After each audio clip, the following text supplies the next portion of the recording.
What is going on, guys? Welcome back to the ShockerRacing garage. For those of you that are new here, I am James, and we're back here in the garage with my buddy Greg's two-door JK. And what we're going to be working on today is installing the new MicTuning RGB 8-gang switch panel. So what this is going to do is it's going to allow us to mount a box underneath the hood that's already pre-wired to the battery and make it easy for wiring up all sorts of different accessories like lighting, rock lights, winches, lockers, any of that kind of stuff will be able to be mounted right to this box under the hood and easily accessible and powered on without having to run switches and wiring inside every time. So we're going to show you how this all works. Stay tuned. We're going to show you where we're going to install this and how we're going to run all the wiring and all that good stuff. So you're not going to want to miss this one. Okay, so this is going to be the switch panel that we're going to mount inside the Jeep. So we're going to pick a nice spot to mount it up on the dash where Greg will be easily able to access his different buttons, and you'll see that they give you stickers to put over the different buttons so you know what they are. So this is going to be the brains of the operation, and this is going to be what's mounted under the hood and give you easy access to wiring up different accessories without having to run wires to a switch inside. So we're going to show you where we're going to mount this and go through all the steps and try not to skip anything. We're going to try to be really detailed with this install. All right, so the first thing we're going to do is we're trying to figure out the best mounting location for the switch bank. And right now we're kind of liking it here just next to the steering wheel. He's already got one of his locker switches here, and we may end up switching that over. That's the rear locker. We may end up switching that over to this eventually, but for now we're not going to mess with that. So we're thinking right here is going to be a good spot. MicTuning does include a nice mounting bracket for this that'll allow you to like swivel it and stuff, but we're kind of thinking we like it nice and flush mounted, so we may just 3M tape it up to the dash right now. The reason that we want to start with the mounting location of this is that it's already kind of pre-wired with this finished end that's going to go to what I'm calling the brain box under the hood.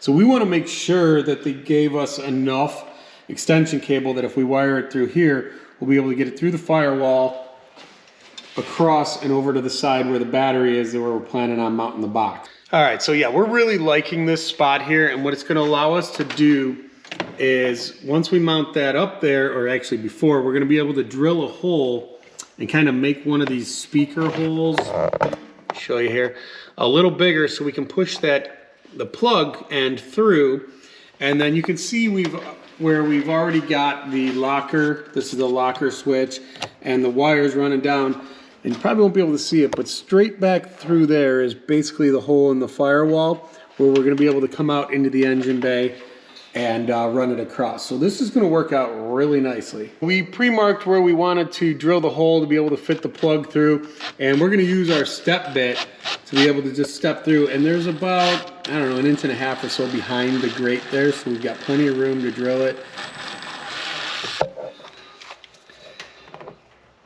So close. There you go. Is that enough to get it all the way through? Yeah. All right, sweet. So then we can just feed that over to this side here, and then we'll get it down through the firewall. So we just cut off some 3M tape, double-sided tape, and we're gonna be able to peel that red backing and stick it on. We'll make sure we get it nice and straight. If you wanna go ahead and do that, Greg. And we'll note that we did already clean the surface with alcohol to make sure it's nice and clean, that there's no residue or anything on there. And we'll peel those and then stick it. So Greg was pretty easily able to push the wire down through the firewall, which is just to the right of the brake booster here, maybe a couple inches down. Pretty easy to get it through there, especially because there had already been some wires run through. And we're just going to pull this all the way through so that we can run things clean and neat across the top of the engine bay here.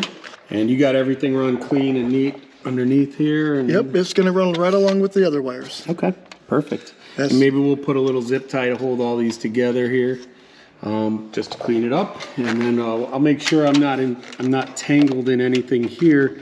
And we're just going to come up and across the top of the cowl. Go ahead and hand that across to me.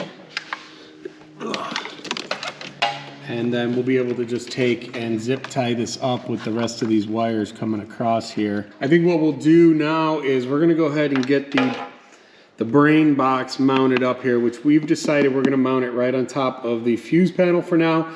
There's enough clearance here between the hood and this that it's not going to be a problem. Okay, so what you'll see we did here is we took a bolt from the top of the fuse box through and up and put a nut with the lock washer on both sides here of the box so that it wouldn't interfere with any of the fuses in the fuse box there, cause any issues. So there's plenty of clearance and room in there, no issues.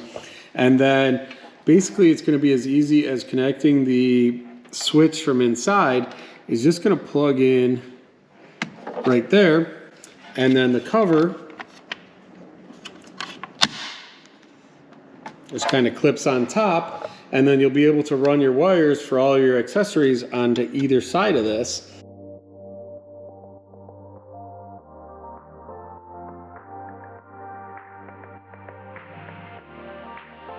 To show what we've done here up to this point, we've got the box mounted on top of the fuse box.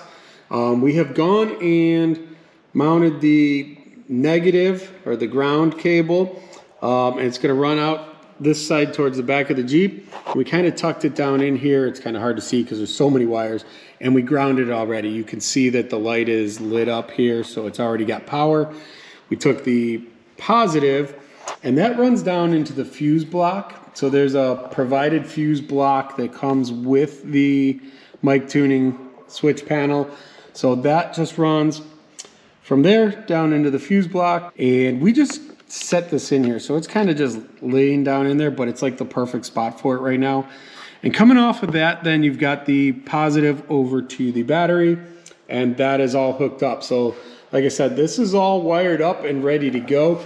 We did then take the switch, this is the wire to the switches inside, and plug that in, and Greg's going to go ahead and close up the cover. And just like that, you can see you've got the positive and the ground, power and ground coming out this side. We've got the wire going to the switch panel coming out here, which we've already run and cleaned up all the wires there. So at this point, this switch panel should be fully functional. We can go inside, turn on the switch block, and see if that's got power.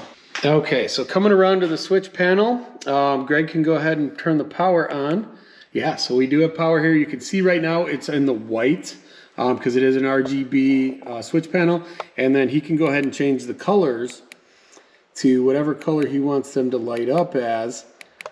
When we add the stickers on, they're gonna light up in the different colors.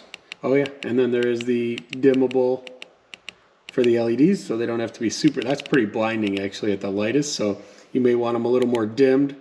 Okay, so now that we got this whole switch block installed from MicTuning, we're gonna go ahead and do our first accessory mount, and we're gonna install these S1 RGBW pod lights from MicTuning as well. And what Greg has decided he wants to do is he wants to mount them up on the bull bar here on the front bumper. So he picked up some Amazon mounts, and those are going to clamp onto there, and it's going to allow us to mount up these lights on here. And I will make sure I link to these mounts on Amazon, as well as all the MicTuning parts that we're using today. So I'll put those in the description below if you decide you want to check those out. Okay, so these are one of the latest light options from MicTuning. These are the S1 RGBW light pods.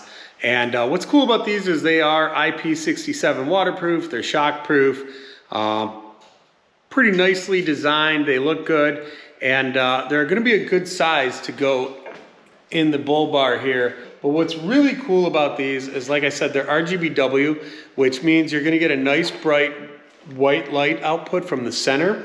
But the outside, like you can see in the pictures here, you're gonna be able to choose a different backlighting around the outside of them. And it's gonna give a cool feel, especially because he's already got the halos around the lights that he lights up. Typically he does them in red. So he'll be able to match these to those lights, and just gonna look sick on the front of this Jeep. Okay, so we're getting ready to mount up the clamps, these Amazon clamps, and they did come with some 3M like foam tape.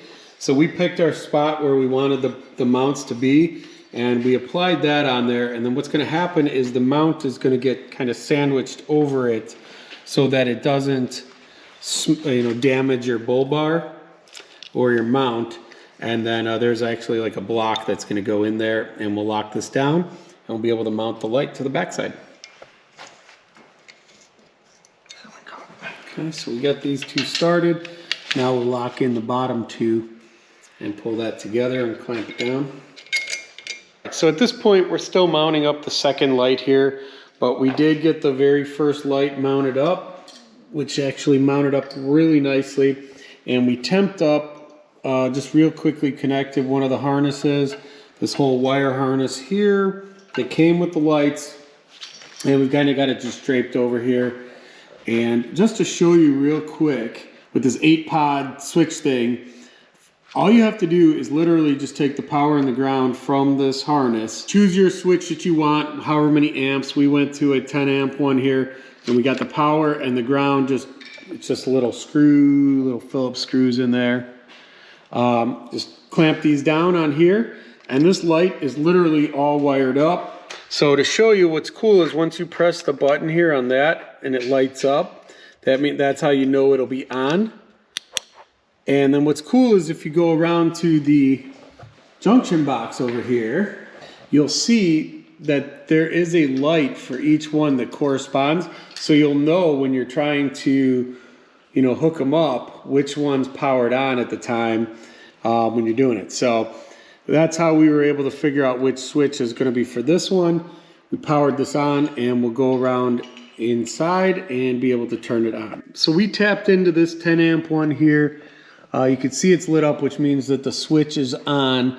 That's the number 8 switch. So on the thing, you'll see it'll be the bottom right. Greg went ahead and covered all the switches with stickers. Unfortunately, they only give you one blank sticker, which kind of sucks. That's probably my biggest complaint. This is the light cubes that we did install, and he chose 6 different ones that he won't ever use. So this is the only one we're using for now, and we put one blank on, but I wish they would have included a bunch of blanks, at least 7 blanks, so that we could have covered up the rest of these. And again, we'll be able to change the color and the brightness. So that's the super bright, and changing the different various colors.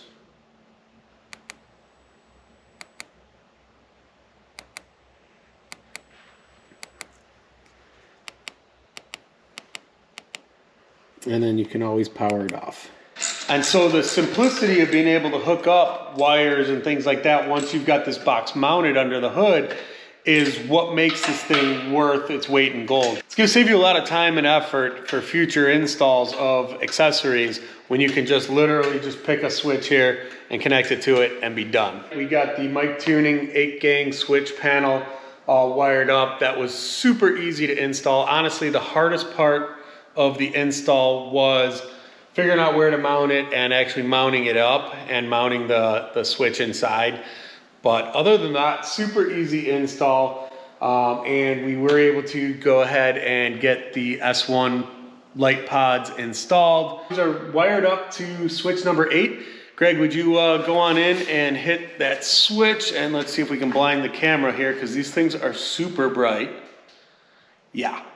Super bright. Obviously the camera never really shows it, gives it justice, but these things are great. Actually, you know what? We're gonna kill the lights here in the garage, and we're gonna light those up. All right, so we killed the lights. The only thing that's on, I got my garage light, the cabinetry lights, and let's go ahead and why don't you light it up, Greg? Oh yeah, super bright. You can see how much light output is being put onto the wall here. So, like Greg said, he thinks these lights might be as bright as his headlights, and he's got LED headlights in here. So super bright. These things are gonna be awesome. And yeah, that's with everything on. Turn the lights off again. Your headlights, yeah. So pretty darn good. And they look cool. Okay, so that's gonna wrap things up for today's video. I hope you have enjoyed this install. If you do have any questions, make sure you drop your comments below. Again, I'm gonna link these products all in the description, so if you're looking for them, go ahead and hit the description. You'll find the links to them on Amazon. I hope you enjoyed it. Give us a big thumbs up, and we will see you in the next Shocker Racing Garage video. That's nice.